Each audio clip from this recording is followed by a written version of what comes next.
এসো মা। নয়ন, নয়ন। আরে খালাম্মা, আপনারা? ভাবি, ভাবি দেখো মেহমান এসেছে। মেহমান? এই যে ভাবি, ইনি আমার মা। আসসালামু আলাইকুম। ওয়ালাইকুম আসসালাম। আর ও আমার ছোট বোন ভাবনা। দাঁড়িয়ে আছেন কেন খালাম্মা? বসুন বসুন। বস। নয়নের মুখে আপনার কথা অনেক শুনেছি।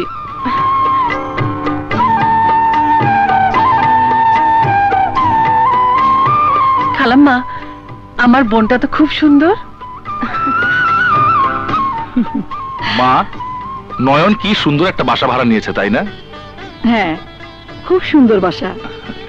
চলো মা, বাড়িটা ঘুরে দেখি। আপনারা ঘুরে দেখুন, আমি চা নাস্তার ব্যবস্থা করছি। চল নয়ন। আসুন।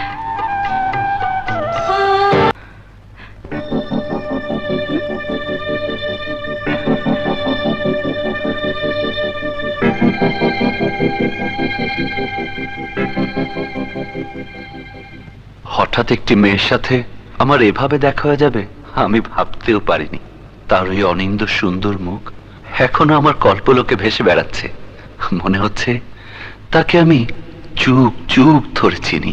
সে যেন আমার বুকের ক্যানভাসের ছবি, যাকে আমি রং তুলি দিয়ে এঁকেছি।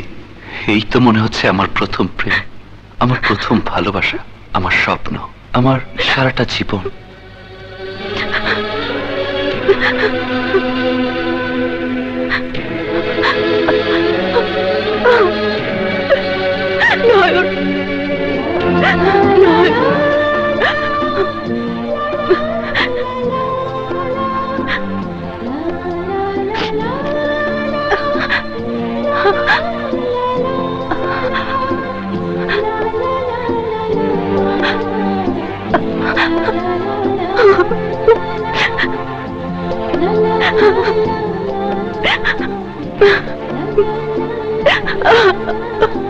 মুন্না, চল এবার নিচে যাই।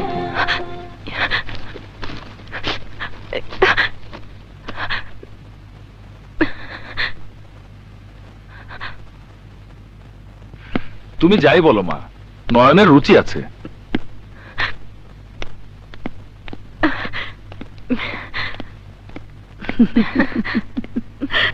আসুন খালাম্মা।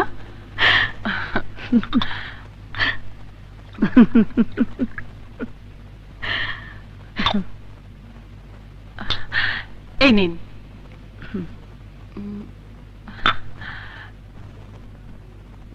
নাও।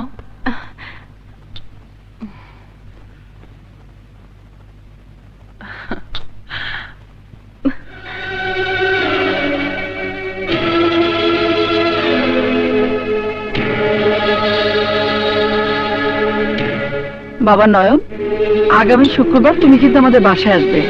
ছেলের পক্ষের লোক ভাবনাকে দেখতে আসবে। জি, আমি আমি আমি আমি করছিস কেন? তোর বন্ধুর বোনের বিয়ের কথাবার্তা হবে, তোকে তো যেতেই হবে। আজ তাহলে উঠি বাবা। এই নয়ন, তুই আর আমি কিন্তু ভাবনার বিয়ের শাড়িটা কিনবো। ভাবনা, তুই কি রঙের বেনারসি পছন্দ করিস আমাদের বলিস কিন্তু। আয় মুন্না আয়। বাবা নয়ন, তুমি এসো কিন্তু। চল ভাবনা। চলি।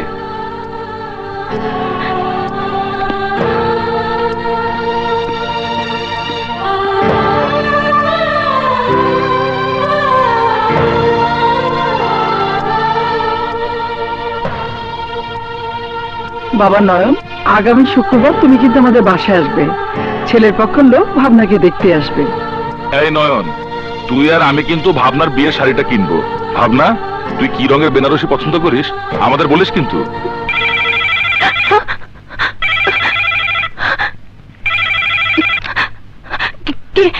নয়ন, কিরে নয়নের জন্য মনে হয় খুব অস্থির আছিস।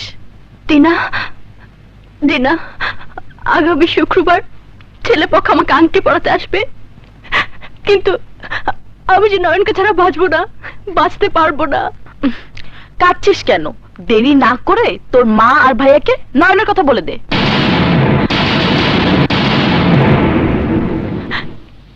হ্যাঁ, নয়নের কথা ভাইয়াকে আমার বলতেই হবে।